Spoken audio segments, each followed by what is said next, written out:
Ayan, happy Sunday po sa atin, sa ating mga kapatiran. Pwede po ba tayong lahat ay tumayo? At pwede po bang batiin natin ang bawat isa ng Happy Sunday? Hallelujah, Lord! Happy Sunday, everyone! Ayan, can we start this service with a clap offering to our King of Kings, to our Lord of Lords, to our Jehovah Jireh, our Jehovah Nissi, our banner, our salvation, our triumph. Amen? Ayan, sa dakong ito, isa lang po ang masasabi ko. Ay, isa lang, hindi joke lang po. hindi lang isa lang, madami. Alam niyo po, kilala po ba natin si Nimrod? Nimrod. Alam niyo po, habang binabasa ko yung genealogy, nanggaling po siya sa genealogy ni Noah, si Nimrod. At nanggaling po si Nimrod po ay apo ni Ham. Ham na cursed, na kinurse ni Noah dahil po sa kanyang dishonor na ginawa kay Noah. Na-curse po si Ham and even the next generations of Ham. But you know what, church? While I was reading the genealogy of Ham, nabanggit doon ang pangalang Nimrod. For a very short phrase, it says there, Nimrod was first on earth to be a mighty man, a mighty hunter before the Lord. Napaka-short lang. Even Enoch, we know Enoch, right? Enoch walked with God. Napaka-iksi. But you know what? They were only mentioned shortly, but the fact that they were included means that they were remembered by God. Amen? Kung tatanungin ko po kayo ngayon, how do you want to be remembered by God? How do you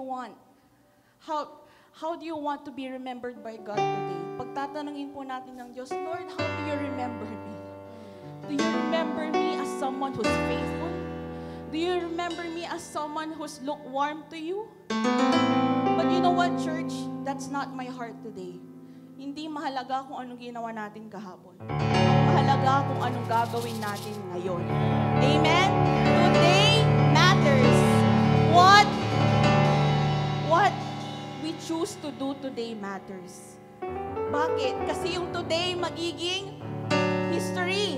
Yung today will determine our future. So today matters. And nandito tayo because we chose to worship the King of Kings, the Lord of Lords. Amen?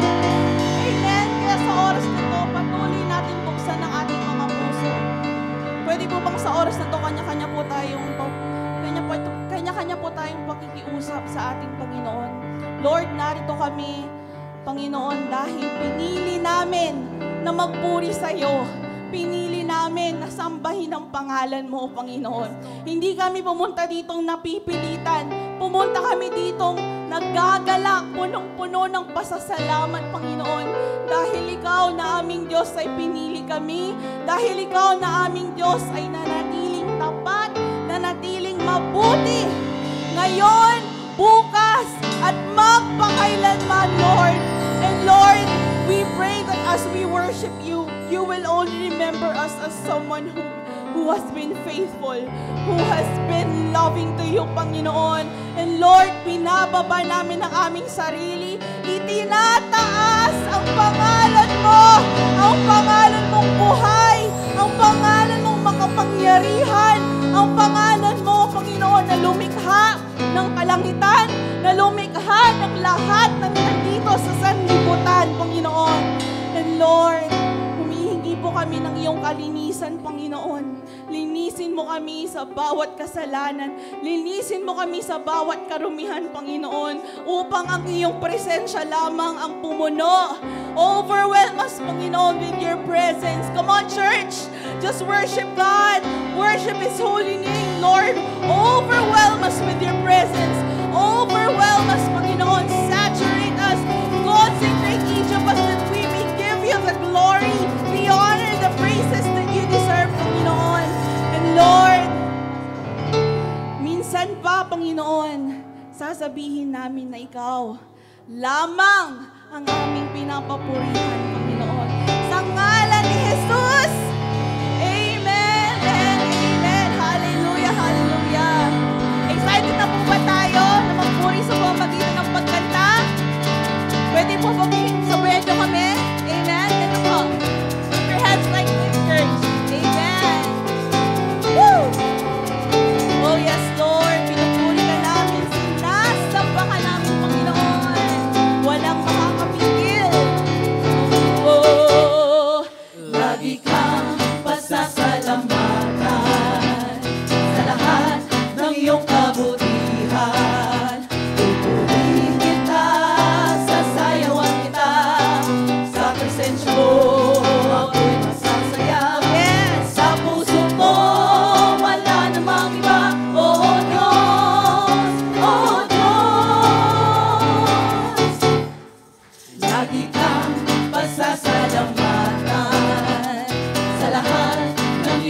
mapagkat. Pupurihin kita, sasayawan kita, sa presensya mo ako'y magsasaya. Sa puso ko wala namang iba, oh Diyos, oh Diyos. Pagkat lagi kong nararanasan ang pag-ibig mo, hindi kaya tumbasan ng kahit na sino pa man. Wala nang hihigit pa sa iyong pagmamahal o mapagkat. Ikaw ang Diyos na tapat kailan pa man.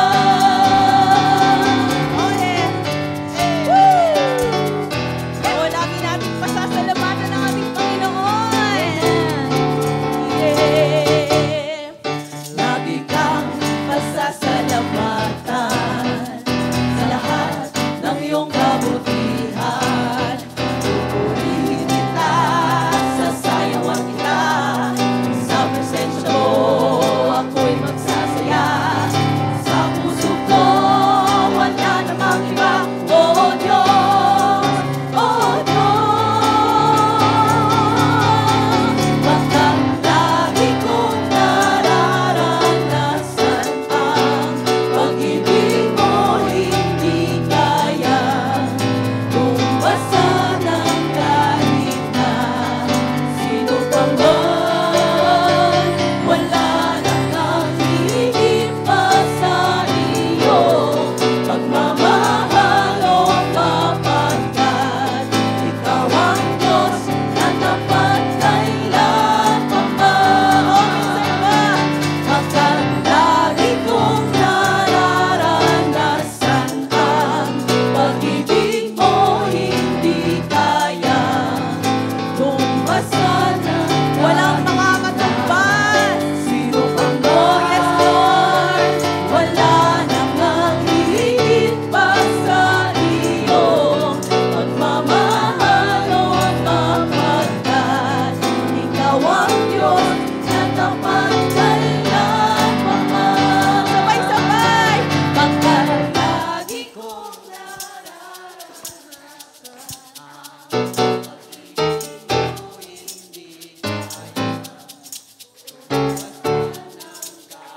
walang makakatumbas, church. Oh, yes, Lord. Wala nang oh, yes, Lord. Oh, mapagkat ikaw ang Diyos na tapat kailan pa man. Pagkat lagi kong nararanasan ang pag-ibig mo, hindi kaya tumbasan ng kahit na sino pa man. Wala nang hihigit pa sa iyong pagmamahal o mapagkat. Ikaw ang Diyos na tapat kailan pa man. Ikaw ang Diyos na tapat kailan pa man. Ikaw ang Diyos na tapat kailan pa man. O tapat ka, O Diyos, araw-araw kaming magpupuri sa'yo. Yes! Woo! Oh, kasarap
siyang dahilan, kaya ang puso ko'y puno ng sigla.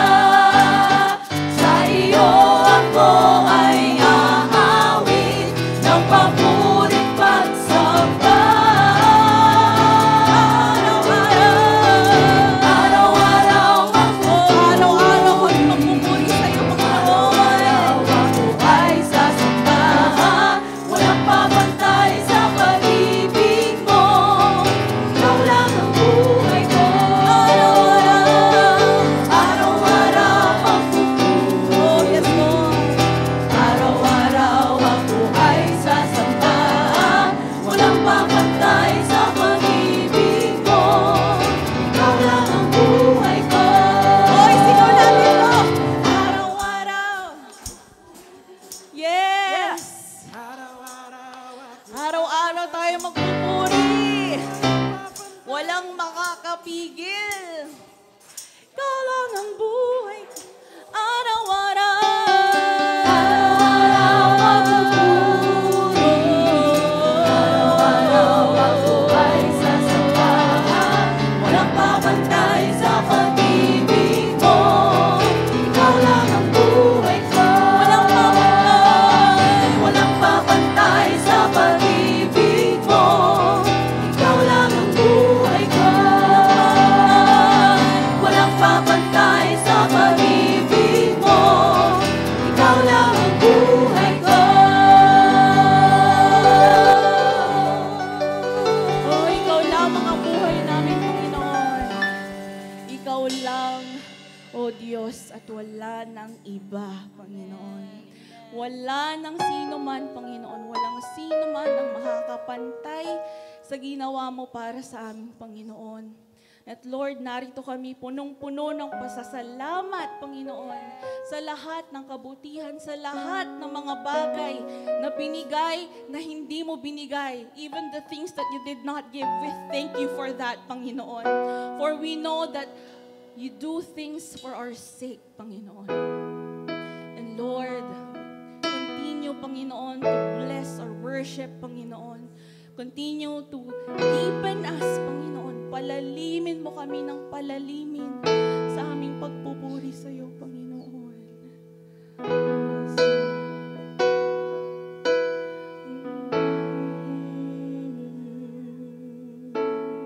Kung mayroon lamang akong 1,000 buhay, hindi pagkakait lahat sa'yo'y ibibigay. Gayon pa man sa'king nag-iisang taglay, ilalaan bawat saglit upang ibigin ka nang walang humpay. Kung mayroon lamang ako 1,000 buhay, hindi pagkakait lahat sa'yo ibibigay. Gayon pa man sa'kin nag-iisang taglay, ilalaan bawat saglit upang ibigin ka nang walang humpay. Gaya ng dagat na hindi napapagas sa pag-alon, ang puso ko ay sa'yo magmamahal sa habang panahon.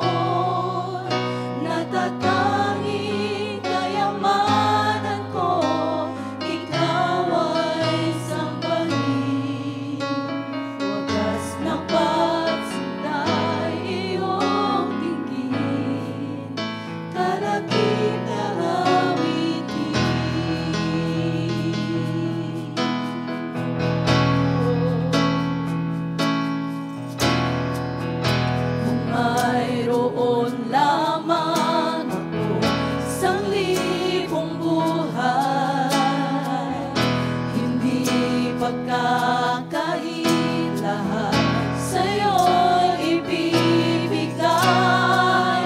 Gayon pa man sa'kin nag-iisang taglay, ilalaan bawat saglit upang ibigin ka nang walang humpay. Gaya ng dagat na hindi napapagat sa pag-alon, ang puso ko ay sa'yo magmamahal sa habang panahon. Gaya ng dagat na hindi napapagat sa pag-alon, ang puso ko ay sa'yo magmamahal sa habang panahon. Natatanging kayamanan ko, ikaw ay sambahin. Wagas ng pagsintay, iyong dinggin, kalakip ng awitin. Kaya ng dagat na hindi napapagat sa pag-alon, ang puso ko ay sa'yo magmamahal sa habang panahon. Kaya ng dagat na hindi napapagat sa pag-alon, ang puso ko ay sa'yo magmamahal sa habang panahon. Kaya ng dagat na hindi napapagat sa pag-alon, ang puso ko ay sa'yo magmamahal sa habang panahon. Natatanging kayamanan ko, ikaw ay sambahin. Wagas na pagsintay, iyong dinggin, kalakip ng awitin.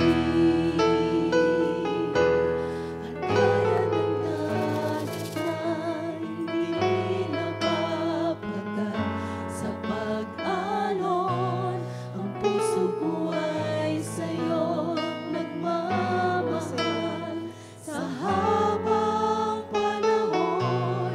Kaya ng dagat na hindi napapagat sa pag-alon, ang puso ko ay sa'yo nagmamahal sa habang panahon.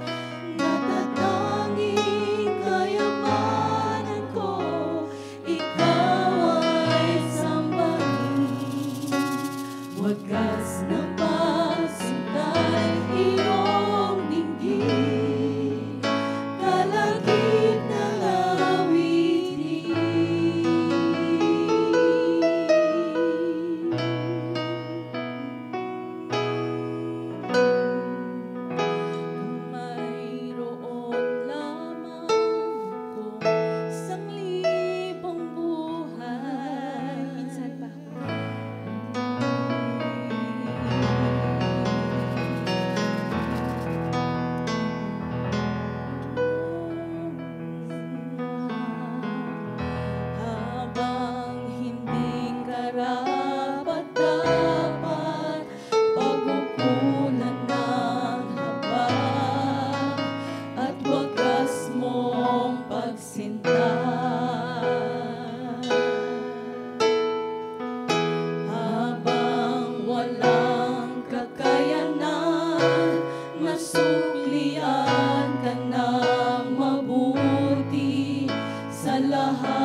Yakap mo ako sa aking karumihan. Inibig mo ako nang di kayang tumbasan. O Diyos ng katarungan at katwiran na kahit minsan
Kahit minsa'y di napahiran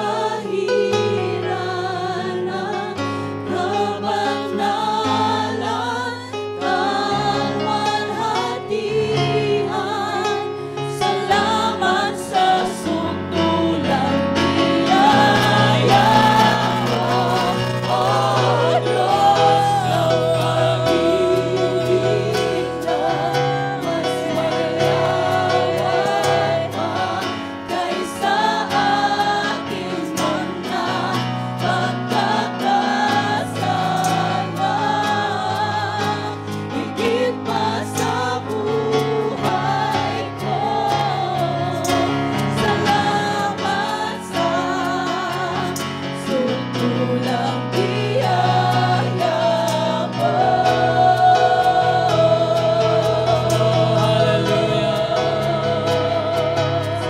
Oh, hallelujah. Sige, sambahin mo lang ang Panginoon.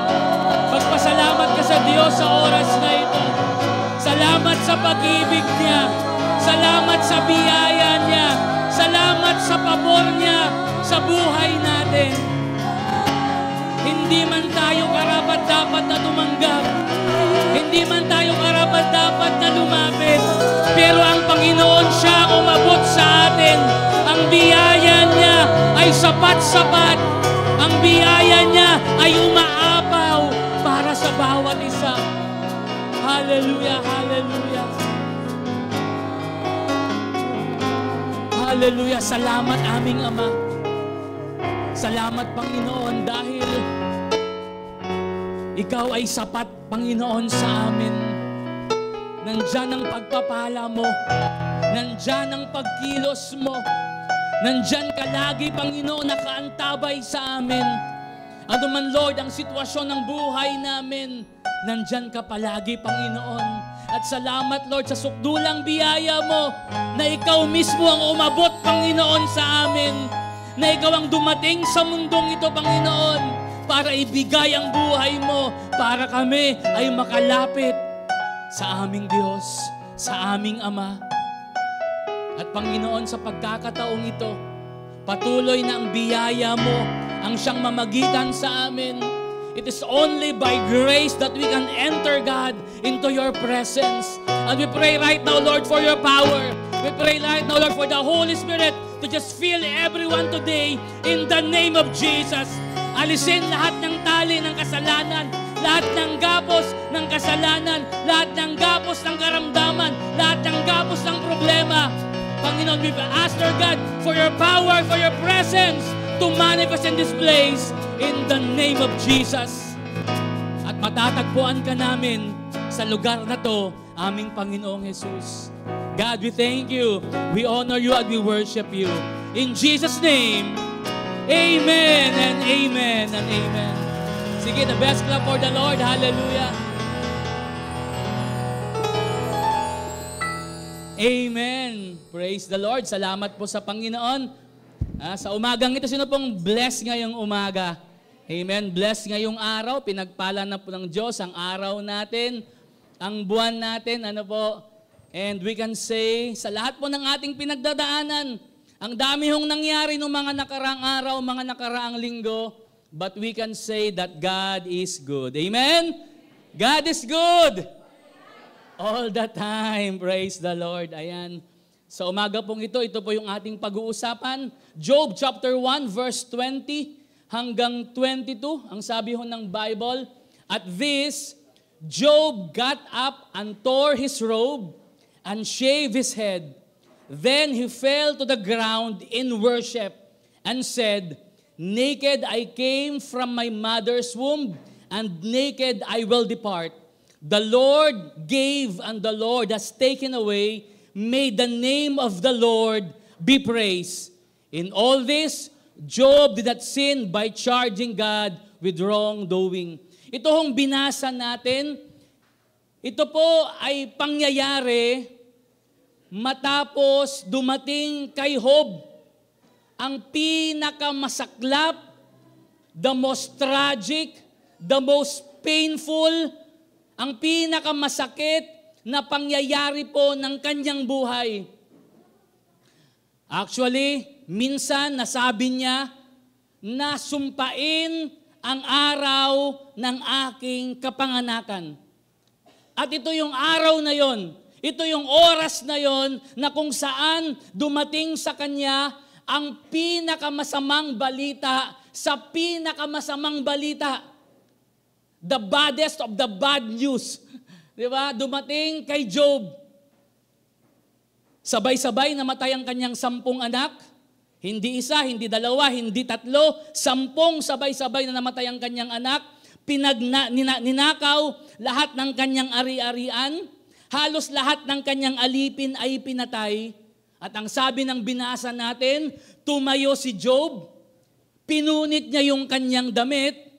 Naglagay siguro siya ng abo sa kanyang ulo. At ito ay kanyang kinalbo. Siya ay lumuhod at nagpatira pa sa lupa at sumamba sa Panginoon. At sabi niya, ako ay dumating sa mundong ito na hubad, ako rin ay aalis na hubad. Ibinigay ng Panginoon, siya lang din ang may karapatang alisin ito, purihin ang pangalan ng Panginoon. Isa pang slide. Ang atin hong pag-uusapan ngayong umaga is all about Job. Praising God through pain. Si Job ay isang tao na sa kabila ng paghihirap, sa kabila ng disaster, sa kabila ng sobrang kasakitan, pinili niya ang magpuri at magpasalamat at sumamba sa ating Panginoon. Si Job, ang aklat ng Job ay yung pinakamatandang aklat sa Biblia. It is the oldest book in the Bible. Ano po? At may mga nagsasabing Bible scholars na si Job daw ay nabuhay bago pa si Abraham. Ganun po siya katanda. Ano? At itong Book of Job, hindi po yan nailagay doon sa pinakaunang aklat ng Bible. Nailagay yan sa gitna. Ano?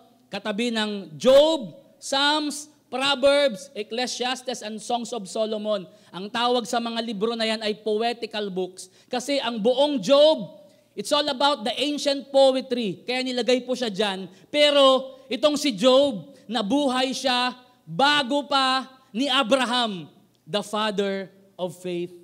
Isa pang slide. Sino ba si Job? Atin siya muling balikan, atin muling kikilalanin itong taong ito na nagpamalas, na kanyang kinilala, na kanyang pinili na purihin ng Panginoon sa kabila ng masakit at napakasakit na pangyayari ng kanyang buhay. Job chapter 1, verse 1 to 3, sabi niya, in the land of Uz, si Abraham taga-Ur, sabi nila isa lang daw yung lugar na yan, nagpalit lang ng pangalan. In the land of Uz, there lived a man whose name was Job. This man, tandaan nyo this man was blameless and upright, and he feared God and shunned evil. Si Job ay isang tao na walang kapintasan, na matuwid, na may takot sa Diyos at lumalayo sa kasamaan. He had 7 sons and 3 daughters. Verse 3. And he owned 7,000 sheep, 3,000 camels, 500 yoke of oxen, and 500 donkeys, and had a large number of servants. He was the greatest man among all the people of the east. Isa pang slide. Si Job, sino ba siya? His position. He is an upright, blameless, feared God, and shunned evil. He is an upright man, a prosperous man. Noong unang panahon, hindi ho sinusukat sa dami ng pera natin sa bangko ang mayaman. Kapag ikaw ay maraming ari-arian, masasabing ikaw ay mayaman. So itong taong ito, siya ay matuwid. Uulit-ulitin ko po yan, siya ay matuwid at siya ay isang mayamang tao. Siya ay isang masayang tatay dahil meron siyang masayang pamilya. 10 ang kanyang anak, di ho ba? Pag siguro pag yung anak ay isa lang o dalawa, okay lang pero pag 10, siguro nandun yung, sino pa rito yung 10 or more than 10 sila na magkakapatid? Meron ho ba dito? Ay wala, small family ba? Or ayaw lang umamin? Di ba? Kapag marami, masaya yung pamilya. So ganun si Job, masaya yung kanyang pamilya. He enjoyed everything, dahil mayaman siya. And he is the greatest man in the East. Tanyag siya, sikat siya. Pag sinabing Job, ay kilala namin yan. Matuwid yan, walang kapintasan yan, may takot sa Diyos yan, lumalayo sa kasamaan yan. Masaya ang kanyang pamilya, pinagpala ang kanyang buhay, mayaman siya, okay na okay siya. Yan si Job. Yan ang estado ng kanyang buhay. Dito sa lupa, masaya, blessed, pinagpala. Pero ang hindi alam ni Job, merong kaganapan sa kalangitan. Minsan, habang nagpatawag ang Diyos, andun ang Diyos sa kanyang kaharian, nagsiakyatan ang mga anghel, at isa sa mga umakyat, ang pangalan ay Satanas. At ang sabi ng Diyos sa kanya, Satanas! Nakar mo lalamot ay. Ayan Lord, di ba? Akyat panaog, paikot-ikot, di ba? Tambay dito, tambay doon. Ikot-ikot sa kung saan-saan. Ang sabi ni Satanas kay Lord. At sumagot ang Panginoon. Then the Lord said to Satan, have you considered my servant Job? Nakita mo ba ang aking alagad na si Job? There is no one like him. He is blameless. He is upright. A man who fears God and shuns evil. Walang nagsabi na si Job ay ganito, kundi ang Diyos mismo. Pinagmalaki mismo ng Diyos na meron siyang lingkod na ang pangalan ay Job.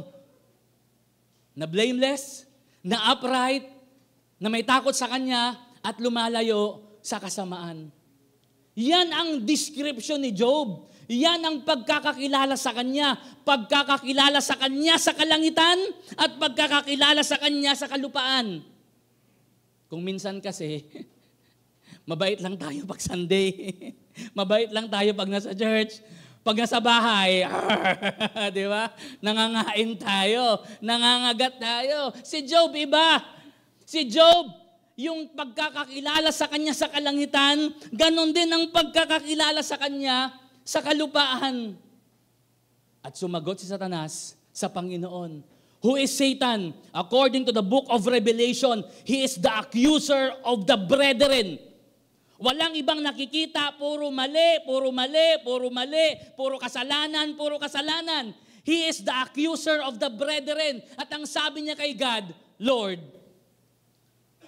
may takot lang naman si Job sa'yo kasi may binibigay ka sa kanya. Kung babasahin sa Tagalog, ang sabi ng Satanas, Panginoon, may takot lang yan sa'yo kasi binibigay mo ang lahat eh. Isinospoil mo siya. Pero alisin mo kaya ang lahat ng pagpapala mo sa kanya, tingnan natin kung yan ay sasamba pa sa'yo. May pakinabang kasi siya sa'yo. Kaya sumasamba siya. Grabe Naririnig niyo ba yung accusation ni Satan? May pakinabang lang naman yan eh. Kaya sumasamba siya. Pinagaling mo lang naman yan eh. Kaya nagsisimba yan. Sinagot mo lang naman yung pangailangan yan eh. Kaya nag-church yan. Binigay mo yung kanyang prayer eh. Kaya nagpipray yan. Alisin mo lahat ng yan. Can you hear Satan? Accusing Job. Accusing him na dahil may pakinabang siya kay Lord, kaya siya sumasamba at nagpupuri sa Panginoon. Wow! Grabe!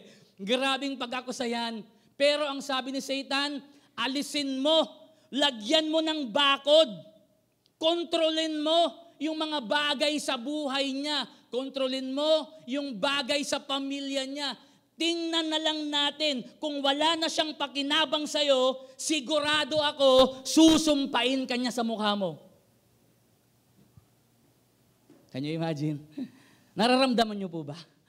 Ramdam niyo yung matinding akusasyon ng dyablo kay Job. May pakinabang si Lord sa kanya, kaya sumasamba siya. Di ba? Ang sabi ng Diyos, sige, pinapahintulutan kita, pero wag mo lang kunin ang kanyang buhay. Ano? Yun yung problem. Yung isa pa, Ate Shay, yung problem ni Job, hindi ito suffering dahil sa consequence ng kanyang kasalanan. Kung minsan kasi, ang mga nangyayari sa buhay natin, consequence. Di ba? Sinira mo yung katawan mo. Sinira mo yung buhay mo. Darating ang araw, sisingilin ka niyan. Tama po ba ako? Hindi lahat ng sakit ay dahil problema. Ang cause niyan ay galing sa Diyos. Hindi po. Or galing kay Satanas. Diba? Minsan ang cause niyan because of our habits, because of our lifestyle. Minsan, yung mga ginagawa natin, merong consequence kadalasan pala or lagi ano. Pero si Job, yung kanyang suffering, yung pagkamatay ng kanyang 10 anak ng sabay-sabay, yung dinakaw lahat ng kanyang ari-arian, pinatay lahat ng kanyang alipin, nagkaroon siya ng cancer sa kanyang buong katawan, hindi ito paghihirap ng dahil sa kasalanan. Yung paghihirap ni Job ay dahil siya ay upright, siya ay blameless, siya ay may takot sa Diyos, at siya ay lumalayo sa kasalanan. Nagigets po ninyo? Okay lang sana na maranasan niya ang lahat ng to dahil consequence, bunga, resulta ng kanyang kasalanan. But on the contrary, kung bakit niya ito naranasan lahat sa kanyang buhay, dahil siya ay walang kapintasan, matuwid, takot sa Diyos, at lumalayo sa kasamaan. Grabe. Kung yung taong matuwid sinusubok, tayo pa kaya? Diba yun yung tumatakbo sa isip ko habang ginagawa itong sermon na to eh. Kung yung taong matuwid sa harapan ng Panginoon, perfect sa harapan ng Lord, sinusubok, tayo pa kaya? At ang problema pa niya, yung kanyang inner circle, yung naiwan na lang sa kanyang pamilya, yung kanyang asawa, yung kanyang 3 kaibigan, best friend niya, ito yung mga magbe-best friend eh. 3 kaibigan niya at yung kanyang asawa, ang sabi sa kanya, Job, curse God and die. Sa lahat ng nangyari sa buhay mo, nawala na yung pamilya mo, nawala na yung ari-arian mo, may sakit ka ngayon, Job, sumpain mo na yung Diyos at mamatay ka na. Wow. Sa kalangitan, merong akusasyon. Sa lupa, merong discouragement. Can you imagine? Can you feel? Ramdam ba natin yung puso ng taong ito? Ramdam ba natin yung emotions niya? Kung ikaw si Job, ano kaya ang gagawin mo? Kung tayo nga siguro, mag-hysterical na tayo. Magwawala na tayo. Aawayin na natin kung sino-sino. But Job, sa kabila ng mga nangyaring napakasakit sa kanyang buhay, pinili niya ang magpuri sa Panginoon. Pinili niyang itaas ang kanyang kamay, Lord, sa pag-angat ko man o sa pagbagsak ko, kasama kita, Panginoon. Nandyan ako sa'yo, hindi ako bibitaw. Amen? Amen? Masabi ba natin kay Lord yun? Alam niyo, sa gitna ng kanyang problem, isa pang slide, he chose to praise God. Nagpuri pa rin siya sa Panginoon. Sa binasa natin kanina, he worshiped God. He bowed down. He humbled himself before the Lord. And sa verse 21, sabi niya, Lord, ikaw ang nagbigay, ikaw rin ang mag-aalis, purihin pa rin ang iyong pangalan. Diba? Ibig sabihin, sa pag-angat ni Job, hindi siya bumitaw kay Lord. Sa pagbagsak ni Job, hindi siya bumitaw kay Lord. Kung minsan ito yung problem natin. Ito yung problem ng mga tao. Kapag yung buhay nila ay unti-unting pinagpapala ng Lord, hindi mo na makikita sa church. Bumibitaw sa pananampalataya. Di ba? Nung ang sahod ay 50 pesos, ang saya magbigay ng tithes. 5 pesos lang naman eh. Di ba? Nung naging 5,000 na yung sahod, 500, may mabibili ng ano to sa Shopee, Lord, tithes. Hirap nang ibigay. Mas lalo kung 50,000 yung sahod mo, Lord, again, 5,000. Sapatos, layan, balo. Di ba? Lalo kung 500,000, 50,000 yung tithes mo. Kung minsan yung iba kapag lalong pinagpapala, doon sila bumibitiw sa Panginoon. Kung kailan na binibless ni Lord yung buhay nila, saka sila nagdadamot kay Lord. Nakakalimutan natin lahat ng blessing natin galing sa Panginoon. Sabihin mo nang magaling ka, matalino ka, marunong ka, pero kung hindi ka binigyan ni Lord ng kalakasan para magtrabaho, useless. Minsan yung iba naman, sa kabilang extreme, kung kailan may pagsubok, may problema, lugbok ang buhay, Panginoon, sinusumpa mo na ba ako, Lord? Hindi mo na rin makita sa church. Si Job, sa kanyang pag-angat at sa kanyang pagbagsak, hindi siya bumitaw sa Panginoon. Amen? Tayo din, anuman ang sitwasyon ng buhay natin, maganda man o hindi maganda, mga kapatid, huwag kang bibitaw sa iyong pananampalataya at pagtitiwala sa Panginoon. Sa gitna ng kasakitan, sa gitna ng matinding hamon ng buhay ni Job, anong sabi sa chapter 19 verse 25? I know that my Redeemer lives. Yung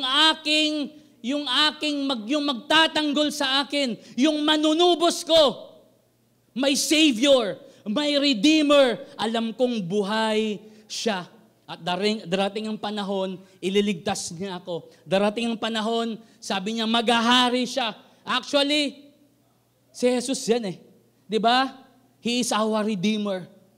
Kung si Job, a blameless, upright, righteous man, sinubok, nagsuffer, si Jesus Christ ganun din. Walang kasalanan. Di ba? Matuwid sa harapan ng Panginoon, nagsuffer din because of us. Diba? He is our Redeemer. Siya yung manunubos, siya yung magliligtas sa atin. Mga kapatid, anuman ang hamon ng buhay natin, ikaw man ay dumadaan ngayon sa matinding hamon ng buhay mo, mayroon tayong Jesus sa buhay natin. He is our Redeemer. Amen? Siya ang ating manunubos. He chose to praise God. He chose to worship God kahit ganon ang sitwasyon ng kanyang buhay. Ang sabi ng isang author, sikat na sikat yung kanyang libro, The Purpose-Driven Life, si Rick Warren, Pastor Rick Warren. Ang sabi niya, the deepest level of worship is praising God in spite of pain, trusting Him during a trial, surrendering while suffering, and loving Him when He seems distant. Kung minsan mas masarap magpuri kay Lord kapag maganda ang nangyayari sa buhay mo, kapag pinagpala ka, kapag marami kang pera, kapag marami kang blessing, kapag okay ka, pero sabi niya ang pinakamalalim daw na level ng worship na kahit dumadaan ka sa mga trials, sa mga kasakitan, sa mga suffering at feeling mo, wala si Lord. Yun daw ang pinakamalalim na level ng worship. You still trust Him. You still love Him. You will still surrender your life to His will. Amen? Sa mga panahong magulo ang paligid, sa mga panahong hindi mo alam kung bakit nangyayari ang mga bagay na to, wala kang ibang gawin, kundi magtiwala sa Kanyang kalooban. Yung mga bagay na hindi mo kontrol, ibigay mo sa Panginoon. Yung mga bagay na kontrol mo, kaya mo na yan. Sabi ni Lord, kaya mo na yan. Pero yung mga bagay na hindi mo kontrol, ipagkatiwala mo sa Panginoon. At si Job, merong 3 kaibigan. At itong mga kaibigang ito, mga kaibigang solsolero, mga kaibigang punong-puno ng discouragement, pinipilit nila na yung mga paghihirap ni Job ay dahil meron siyang kasalanan or meron siyang tinatagong kasalanan. Pinamumukha ng mga kaibigan niya. Mga kapatid, mamili tayo ng kaibigan. Kung pwede nga lang, Kristiyano, siyempre lahat naman kaibigan natin, Pero kung meron kang isang Kristiyanong kaibigang mapagkakatiwalaan, di ba? Na kapag dumadaan ka sa hamon ng buhay mo, walang ibang gagawin itong taong ito kundi ipanalangin ka, i-encourage ka, i-motivate ka. Maghanap tayo ng ganon. Di ba? Kasi lahat naman yung mga friends natin Pero ako, mayroon akong mga inner circle na kapag ako ay nagugulmihada na sa buhay ko, sila lang yung kausap ko. Di ba? They will pray for you. They will encourage you. Itong mga friends ni Job, 3 yan Tatlo, nakikipagtalastasan sila kay Job. Na Job, ikaw talaga eh. May kasalanan ka talaga eh. Baka may tinatago ka dyan, Job. Ilabas mo na. Diba? At si Job bilang tao, siguro nga, matuwid naman ako. Wala naman akong bahid ng, I am blameless. Takot naman ako sa Diyos. Sumasamba ako sa Panginoon. Actually, si Job, meron siyang 10 anak. Tuwing nagbe-birthday yung anak niya, after ng celebration, maghahandog siya sa Panginoon. Kasi iniisip niya, baka nung nag-celebrate yung mga anak niya, nagkasala sila sa Panginoon. Kaya ang gagawin niya, maghahandog siya kay Lord. Can you imagine, sa isang taon, 10 beses, o baka pati siya birthday niya, birthday ng asawa niya, 12 times a year siyang maghahandog kay Lord. Sa Israel, 1 beses lang, yung Day of Atonement. Kapag sila ay nagko-confess ng kanilang kasalanan, 1 beses lang silang pupunta sa templo para yung kanilang kasalanan ay takpan. Pero si Job, 10 times or more. Diba? At siguro minsan naisip niya at napatanong siya sa Panginoon, Lord, bakit ako nagsasuffer ng ganito? Lord, deserve ko ba ang lahat ng to? I need an explanation. Ano ba yung sinabi ni Piolo Pascual? I need, I need an acceptable reason. Ayan, Siguro nag-walling pa si Job habang kausap ang ating Panginoon. Lord, matuwid naman ako ha. Lord, may takot naman ako sa iyo. Naglilingkod naman ako sa iyo. Pero Lord, sa lahat ng tao, bakit? Bakit ako ba ang nagsasuffer ng ganito? Bakit ang pamilya ko pa? Lord, nakakahiya Pinagtatawanan ako ng mga kapitbahay. Pinagtatawanan ako ng lahat. Bakit ako pa na Christian na sumasamba sa iyo? Lord, bakit sa akin pa nangyayari itong mga bagay na ito? At kung minsan meron tayong entitlement, Lord, deserve ko ba? Diba? It's an entitlement Deserve ko ba, Lord? Itong mga nangyayaring hindi maganda? Itong mga nangyayaring kamalasan sa buhay ko? Lord, bakit sa dami-dami sa akin pa nangyari? Alam nyo, for the longest time, tahimik ang Panginoon. But one day, sinagot siya ng Lord. Yung tanong niya, sinagot ng Lord ng tanong din. Hindi sinagot ni Lord ng diretso ang tanong ni Job. Sinagot ni Lord yung tanong niya kung deserve niya ang mga suffering niya. Si Lord, tinanong din siya. 77 questions. Isa-isahin natin yan ngayong umaga. Pero dahil mahal ko kaya't mahal kayo ni Lord, 7 lang doon sa 77 questions. Okay? Binuod ko na. Sinamarize ko na para sa inyo. Nasa Bible po yan. May mga verse ng Bible dyan. Basahin na lang natin yung Book of Job. Pag uwi sa bahay, basahin niyo yung buong Job. Job 1 hanggang Job 42. Okay? Isa sa mga tanong ng Lord sa kanya, Job, asan ka nung nilagyan ko ng pundasyon ang mundong ito? Wala namang tali yung earth, Job, pero bakit ito ay nakalutang sa kawalan? At asan ka nung nilagyan ko ito ng pundasyon? Job, alam mo ba kung saan nakatira ang liwanag at kung saan tumatambay ang kadiliman? Sino po nakakaalam dito? Baka mas matalino tayo kay Job. Can you imagine? Sabi ni Job, Lord, Number 3, Job, kaya mo bang gawin ang araw at kaya mo bang gawin ang araw na gabi at gawin mong gabi yung araw? Job, alam mo ba kung saan at kailan tatama ang kidlat? Alam mo ba kung sino ang nagko-control ng ihip ng hangin sa buong mundo? Number 5, Job, kaya mo bang bigyan ng buhay ang alabok or ang alikabok? Kaya mo bang i-design ang itsura ng mga hayop at isda? Mula ulo hanggang paa yung itsura nila? Kaya mo bang i-design yon? Kaya mo bang itali ang Pleiades? Ito yung group of stars, At pakawalan ang Orion, the Orion's belt, constellation. Parang sinasabi ng Lord, kaya mo bang hawakan yung gravity? Sa tanong ni Job kung deserve niya ang suffering, sinagot siya ni Lord ng 77 questions about astronomy, about botany, about zoology, about the cosmos. At ang sabi ng ni Job, di siya makasagot. Di ba? Pero sabi sa chapter 42, verse 1, sa Paati Shay, then Job replied to the Lord. Nung tinanong siya ng Panginoon ng 77 questions, sumagot si Job.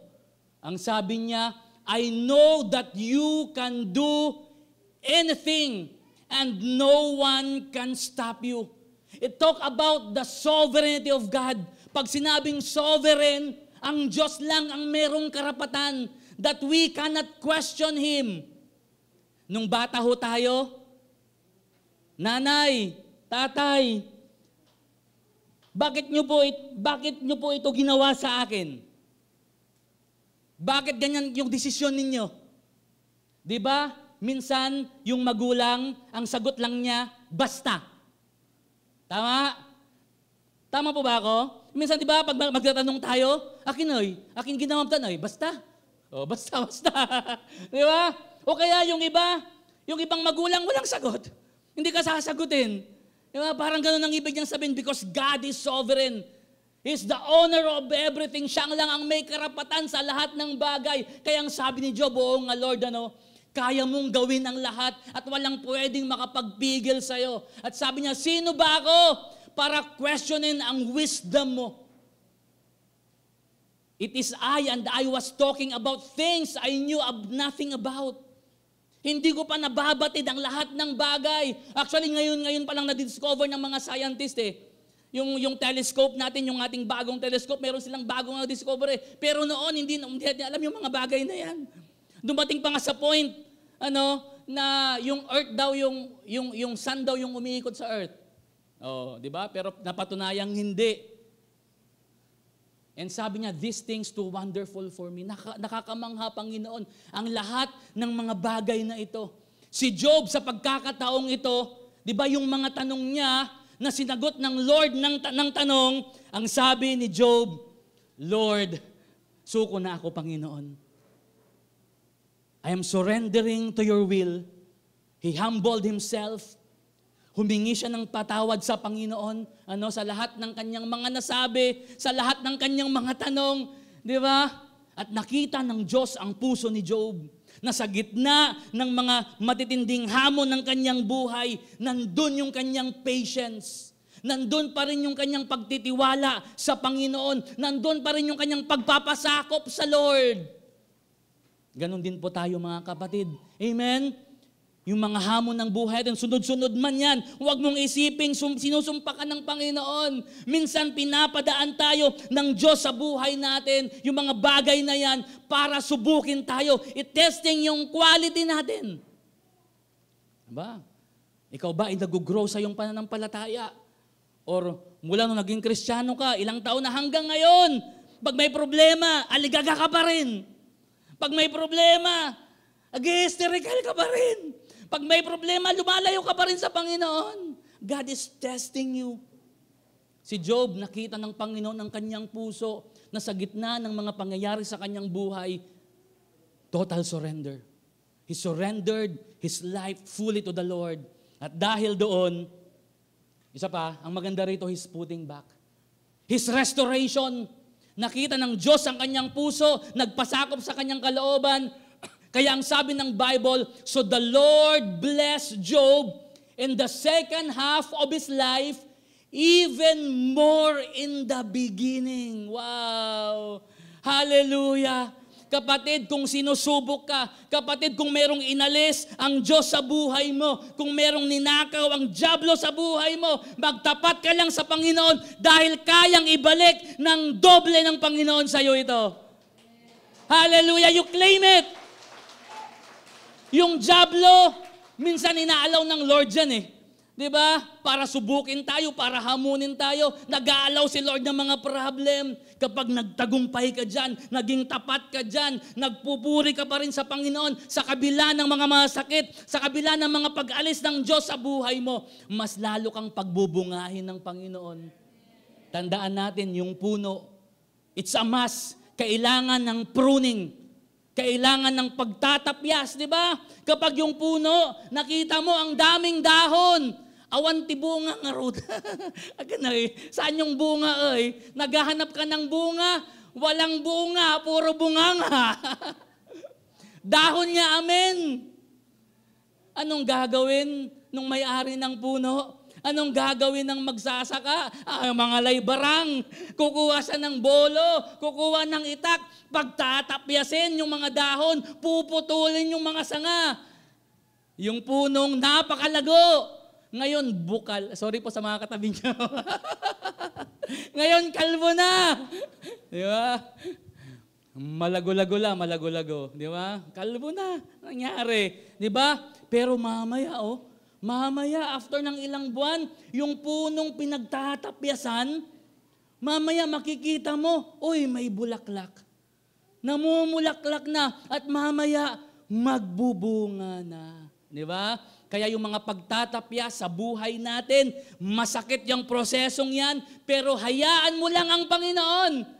I am the vine, you are the branches, and the Father is the vine dresser. Tatapyasan ka ng Lord, tatapyasin ng Panginoon yung pagiging mareklamo mo, yung pagiging bagutin mo, yung pagiging masinti mo, lahat ng negative sa'yo, tatapyasin ng Panginoon. Later on, magbubunga ka na. Kaya magtiyaga lang tayo. Huwag ka lang bumitaw sa Panginoon, and the Lord blessed Job even more. Yung ninakaw ng dyablo, hayaan mo na, ibigay mo na sa Kanya. Bakit? Pag nagtapat ka sa Diyos, ibabalik ng Diyos ng higit pa at doble doon sa nawala sa'yo. Ganon katapat ang Panginoon. Amen? Kaya maging excited ka ngayong 2024 kasi maraming ibabalik ang Diyos sa buhay mo higit pa sa inaakala natin. Amen? Hallelujah. You receive it by faith. And Job lived 140 years. Grabe! Siguro 70 years lang yung buhay niya. Pero dahil naging tapat siya, naging 140. Nakita pa niya yung mga anak niya at yung mga apo niya. At ang sabi ng Bible, punong-puno ang kanyang buhay. Pinagpala ang kanyang buhay. Binalik lahat ng Panginoon. Dinoble pa ng Lord. Hallelujah. 2 Corinthians chapter 4, verse 8 and 9. Sabi ni Apostle Paul, kabi-kabila ang pagpapahirap sa amin. Ngunit di kami nalulupig. Amen? Kung minsay nababagabag kami, ngunit di nawawala ng pag-asa. Inuusig kami, ngunit, sabay-sabay tayo, 1, 2, 3, hindi kami pinapabayaan ng Panginoon. Sabihin mo sa dalawang katabi mo, hindi ka pinapabayaan ng Panginoon. Hallelujah! Dumarating man yung hirap, dumadating man yung paglugmok, dumadating man yung pagsubok, dumadating man yung pagbagsak, pero manatili ka lang. Bakit? Hindi ka pababayaan ng Panginoon. Piliin mo na sumamba, piliin mo na magpuri, piliin mo na maglingkod sa ating Diyos na buhay. Amen po ba? Tayong lahat ay tumayo. Hallelujah. At minsan paawitin natin yung ating huling inawit kanina. Lord, hindi man ako karapat-dapat, pero Panginoon, salamat sa sukdulang biyaya mo. Inibig mo ako, pinili mo ako, minahal mo ako, Panginoon. Hallelujah, Jesus. Ano man yung sitwasyon ng buhay natin, hindi ko alam. Dumadaan ka man sa kasakitan ng buhay ngayon, ang Diyos lamang ang nakakaalam. Masaya man ang buhay mo ngayon, salamat sa Panginoon. Pero ano man ang sitwasyon na yan, huwag kang bumitaw kay Lord. Magpatuloy ka lang, maging tapat ka lang sa iyong pagmamahal, sa iyong pagsamba, sa iyong paglilingkod sa Kanya. Because He is a God of reward. Hindi natutulog ang Panginoon. Hindi nakapikit ang mata ng Diyos sa mga nagtitiwala sa Kanya. Nakikita ka ng Panginoon. And in the right time, the Lord will restore you. The Lord will reward your patience and your faithfulness. Sambahin mo lang siya. Piliin mo lang manatili sa Kanya at magpuri sa Kanya. Hallelujah. Let's worship the Lord.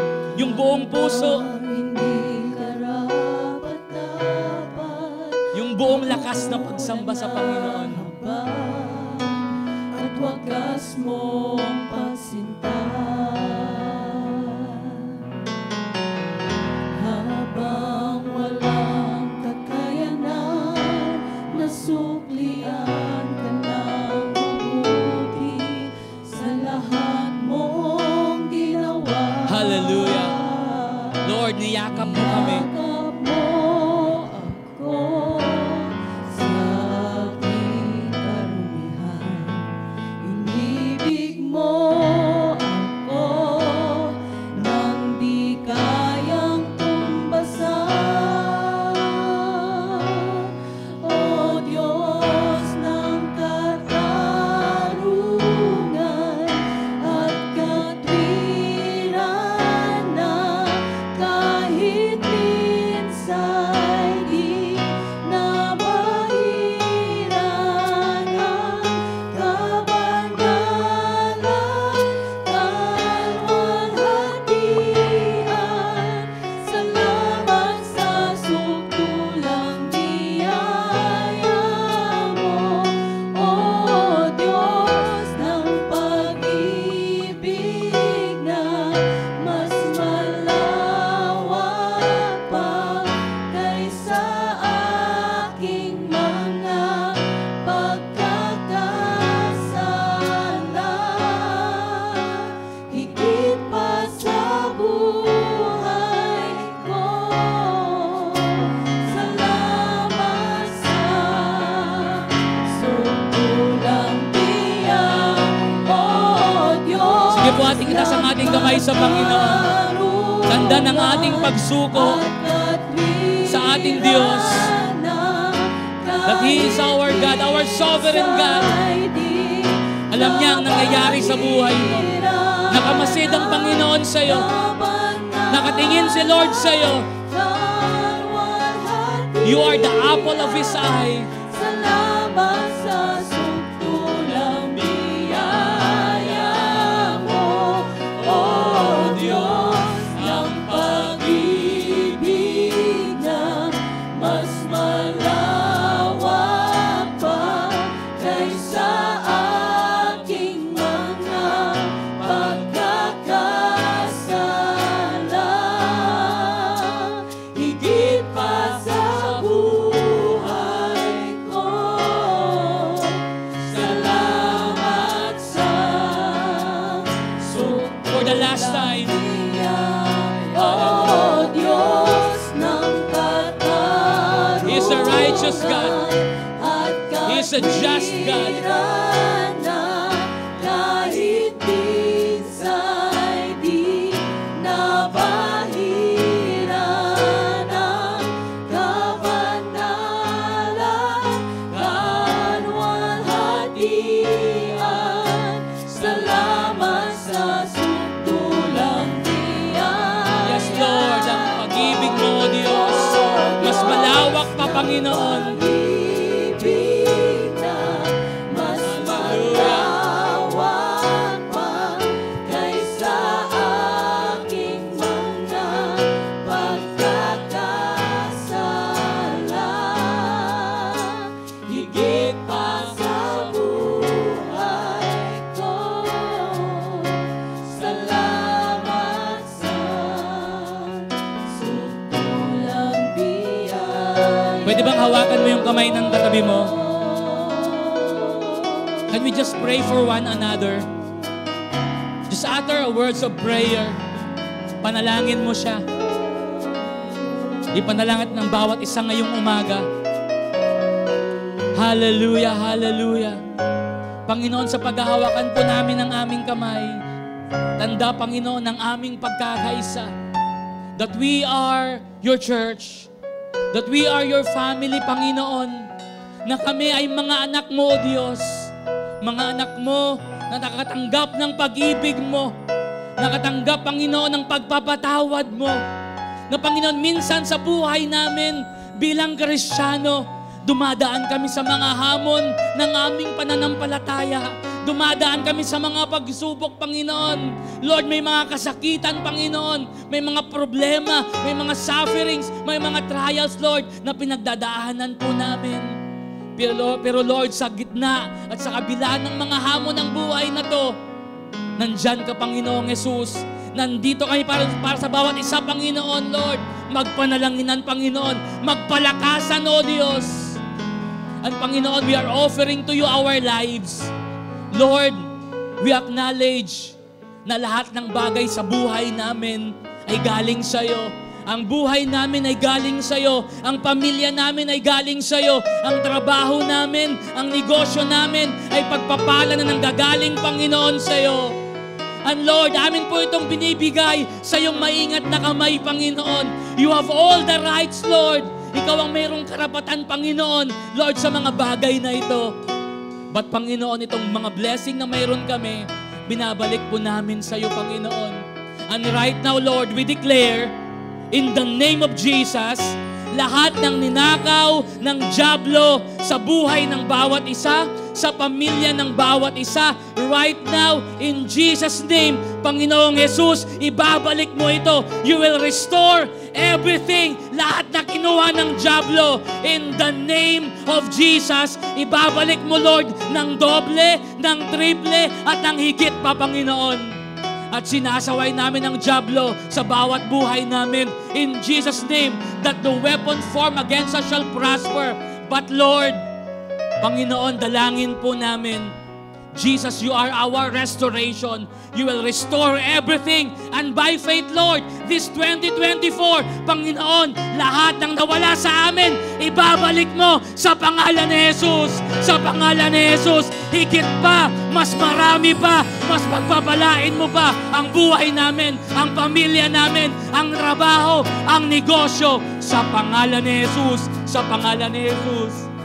And Lord, turuan mo kaming maging tapat. Turuan mo kami, Panginoong, maging patient, Lord, sa lahat mo ng pinagdadaanan namin. Lord, gaya sabi ng mga salita mo, Panginoon, kasama ka namin. Kasama ka namin, Jesus. At dahil kasama ka namin, Lord, kasama namin ang pagpapala, kasama namin ang pagpapatawad, kasama namin ang kagalingan, kasama namin ang kalayaan, kasama namin ang kaharian ng Diyos. Salamat, Panginoong Jesus, sa sukdulang biyaya mo na ipinagkaloob sa bawat isa, sa mga anak mo na nagtitiwala at nagmamahal sa iyo sa lugar na to, and even, Lord, sa aming mga kasama online. Thank you, Lord, for the blessings. Thank you, Lord, for the favor. Thank you, Lord, for the restoration. And we will choose to praise you in the midst of suffering, in the midst of pain, in the midst of trial. We will say, blessed be the name of the Lord Most High. We thank you, God. We honor you. We worship you. Come on. Just worship the Lord. Just thank the Lord. Magpasalamat ka na. Binigay na ng Diyos. Binalik na ng Panginoon. Hallelujah! Hallelujah! Thank you, Jesus. In Jesus' name, everybody shout aloud, Amen! And amen! And amen! Praise the Lord! Praise the Lord!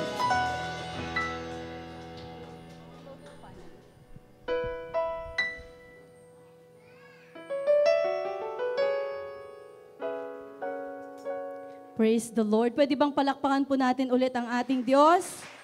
Tunay na ang kanyang salita ay pag-asa at ang kanyang salita ay nagbibigay ng kalakasan sa bawat isa sa atin. Thank you, Pastor Isra, for that powerful message. At tayo po ay dadako na sa ating pagbibigay.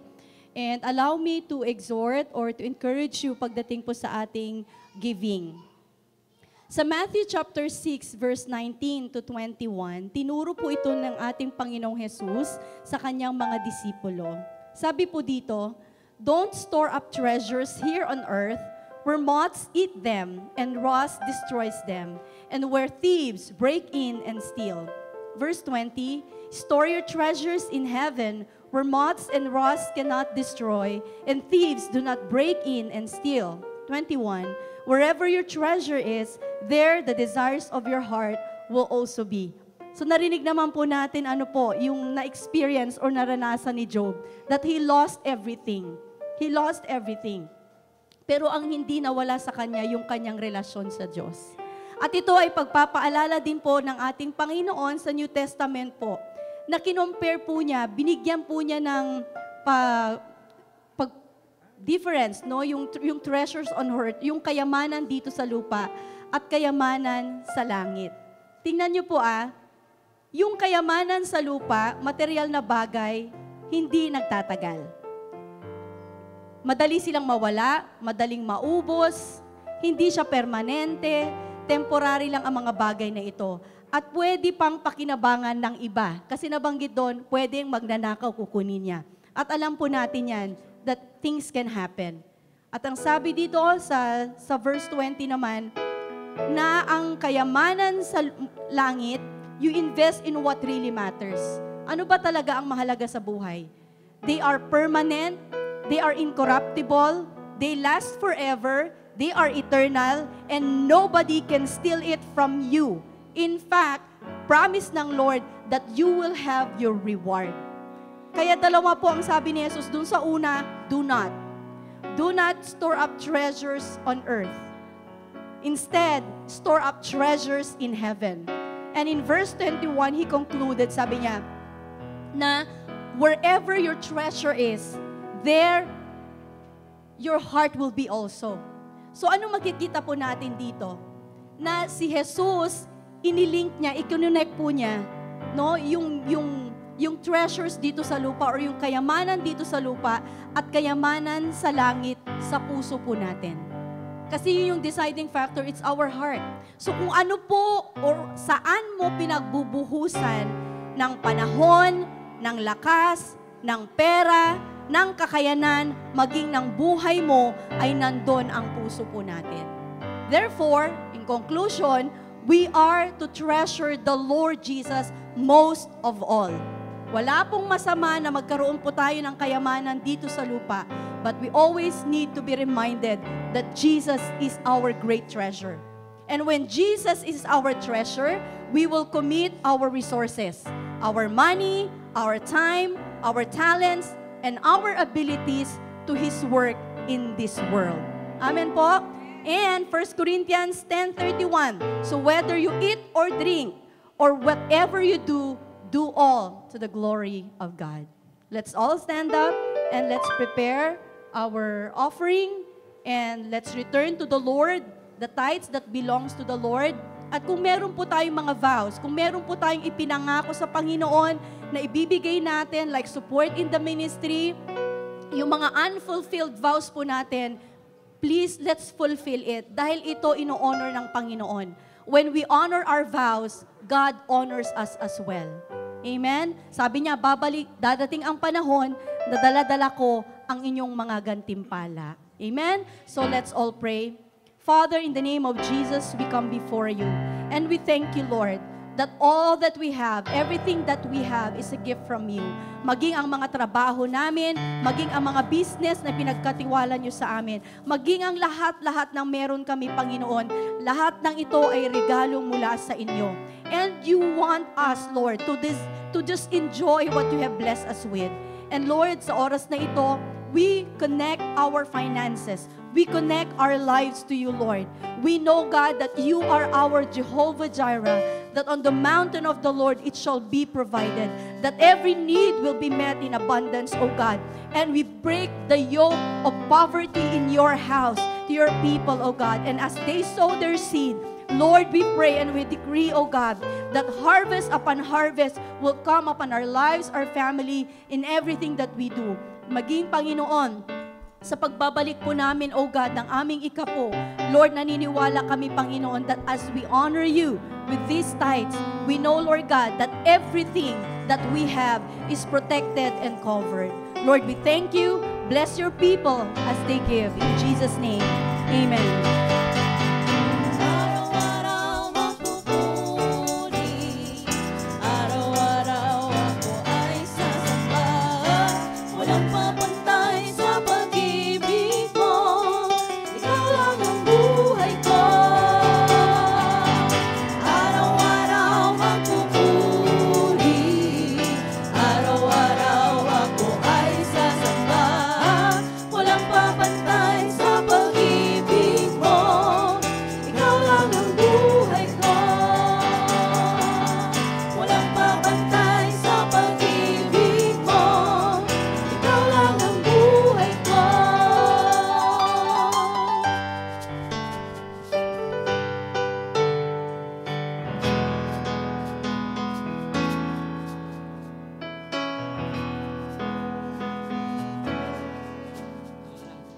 Okay, para po sa ating announcement.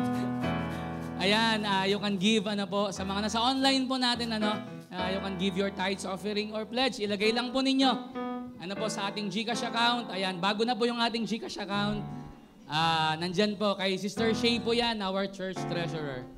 And meron po tayong prayer meeting every Friday ng 5:30, and then yung atin pong anointing service every last Fridays po yan ng 6 p.m. This Friday, This Friday na, last Friday na pala, last week na pala ng buwan. And then, syempre, yung atin pong mga life group, e-life group, marami po yan. Sa isang linggo, may mga nagla-life group po tayo. And then, mayroon po tayong international group na nanonood po sila ngayon. Every Thursday po yan, ng madaling araw, ng 12 midnight. Ayan, 8 bansa po ang nagjo-join po dyan. And syempre, sa mga meron pong talento sa pagkanta, sa pagtugtog, meron po tayong audition para po maging member ng worship team. Audition po ay every Sunday after second service. Ayan, at syempre yung practice po niyan at saka yung devotion ay every Friday naman after ng prayer meeting natin. And ayan, yung atin pong men's ministry na fellowship. Mamaya po itong alas 6, alas 6 ng gabi po yan dito po sa church. Ayan, so bago ko po tawagin tawagin ko lang si Elder Raxon para po sa details po ng inyo men's retreat. Hello. Magandang hapon po, umaga po sa ating lahat. So mayroon po tayong retreat and team building. So ini-encourage ko po yung mga tatay, if you are a family man, isa sa mga goal po ng ating pong mga men's ministry is tayo po ang maging head ng ating family, especially to share the gospel dahil tayo po ang inatasan ng Lord para po mamuno sa ating mga pamilya. So kung kayo po ay family man, we encourage you po na tayo po ay umatin sa gawain na ito. Hindi lamang po sa gawain na ito ng retreat, kundi meron po tayong mga fellowship ng matatay every second tsaka fourth Sunday ng gabi, ng alas 6. So, kung kayo po ay may asawa na, may mga anak, at gusto nyo pang matuto ng salita ng Panginoon, ibang level po yung matinuturo po namin doon dahil doon po talaga nagkakaroon ng revelation ang Lord, especially sa mga doktrina. Dahil ang amin pong goal is ang mga tatay po, ang mga kalalakihan ay magkaroon po ng knowledge patungkol po sa salita ng Panginoon. At alam naman po natin na ang mundong ito, especially sa social media, ay marami pong mga teaching na hindi po totoo. Ibig sabihin, mga peke, mga nililihis. Kaya isa po sa goal ng matatay o ng men's ministry ay para po maturuan po talaga tayo ng tamang salita ng Panginoon. So kung kayo po ay tatay na kahit bata pa, basta ama ng tahanan, we are open po na kayo po ay dumalo sa atin pong retreat at sa atin pong fellowship every second and fourth week para po meron po tayong maituro, especially sa ating mga anak at sa ating asawa. At we encourage you to go dito po sa retreat at team building kasi po, hindi lamang po spiritual ang na pagpapala ang atin po ma-encourage, matatanggap, kundi po tayo po ay tuturuan dito patungkol po sa salita ng Panginoon at sa pamamagitan po ng pag-aaral patungkol sa pamilya. So, ang retreat po natin is sa Pacalat River.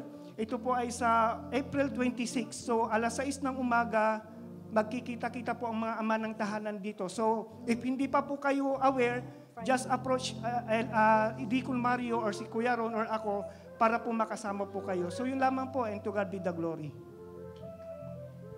Amen. Thank you, Elder Raxon. So, yung mga tatay, habang nag-swimming po kayo, mag-recite po kayo ng 100 na memory verse. Yung 77 questions po ni Lord, i-recite po ninyo. Okay, so welcome to church. Ayan, Brother Ronel Maizano. Ayan, welcome, Brother Ronel. In-invite ni Sister Nora Diaz. Ayan, and meron pa ho ba? Ayan, meron pa? Si Cecil. Ayan, so sino pa po? Ayan, Cecil daw, na-invite. Ayan, sister. Ayan, welcome po. And meron pa yung na-invite ni Kuya Voltaire, ni Sir Voltaire, di ba? First time din? Di ba first time? Ay, hindi wala. Ayan, so tayo po kayo yung mga first time. Tayo. Ayan, i-welcome natin. 1, 2, 3. Welcome. Ayan, welcome po sa House of Prayer. And sama po kayo sa cell group ni Sister Nora na nag-invite po sa inyo. Okay, thank you. Makakaupo na po tayo. And tayo pong lahat ay tumayo. Declare po natin ang pabor ng Panginoon sa buhay natin.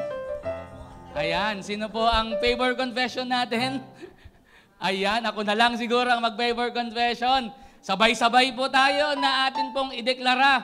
Merong pananampalataya at pagtitiwala na gagawin ng Diyos itong mga bagay na ito sa buhay natin. In 1, 2, 3, in the name of Jesus, I am the righteousness of God. Therefore, I am entitled to covenant kindness and covenant favor. The favor of God is among the righteous. The favor of God surrounds the righteous. Therefore, it surrounds me everywhere I go and in everything I do. I expect the favor of God to be in full manifestation in my life. Never again will I be without the favor of God. It rests richly upon me. It profusely abounds in me. I am a part of generation that is experiencing God's favor immeasurably, limitlessly, and surpassingly.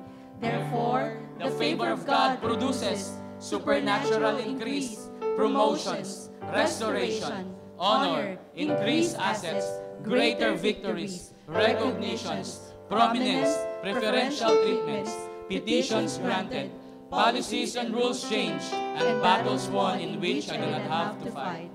The favor of God is on me and goes before me.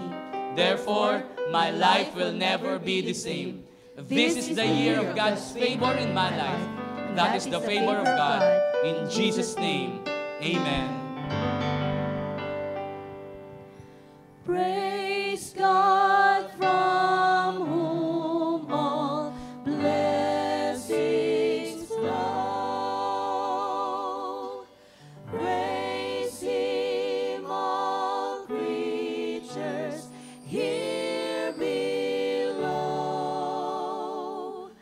Praise Him above ye heavenly hosts. Praise Father, Son, and Holy Ghost. Amen. Tanggapin natin ang masaganang biyaya, pagpapala ng ating Amang nasa langit, ang pag-ibig, kapatawaran ng ating Panginoong Yesus, ang paggabay ng banal na Espiritu Santo. At tayo sa linggong ito ay hahayo sa kalooban ng ating Panginoon. Dakilang Ama, kami Panginoon ay patuloy na sumasamba sa iyo. Salamat Panginoon sa oras na ito. Salamat Lord that you are in control of everything. Hawak mo ang lahat ng bagay sa mundong ito. Hawak mo po ang buhay namin, Panginoon. Wala kaming ibang gagawin kundi ipagkatiwala, Panginoon. Ano man, Lord, ang amin pong pinagdadaanan, pagdadaanan pa, Panginoon. Alam namin that the steps of a righteous man are ordered by God. Ikaw, Panginoon, ang nagtatakda ng hakbang, Panginoon, ng mga anak mo na nagmamahal at nagtitiwala sa iyo. At sa linggong ito, Panginoon, maranasan na nawa ng bawat isa ang pag-ibig mo, ang pagkilos mo, ang kagalingan, ang kalayaan, Panginoon, ang mga bagay na nagmumula lamang sa kaharian ng aming Diyos. Patuloy, O Diyos, na Ikaw po ang siyang parangalan, Panginoon, at ibalik mo kami, Panginoon, sa susunod na linggo na mas malakas, mas malusog, at mas pinagpala. Hallelujah. The Lord bless you and keep you. The Lord make His face shine on you and be gracious to you. The Lord turn His face toward you and give you peace. In Jesus' name, amen and amen. Magandang umaga po sa bawat isa. Magkamayan po tayo at magkita po tayo next Sunday, 8 a.m. ang ating first service and 10 a.m. ang ating second service. Magmano po ang mga anak sa atin pong mga magulang. Shalom, shalom everyone.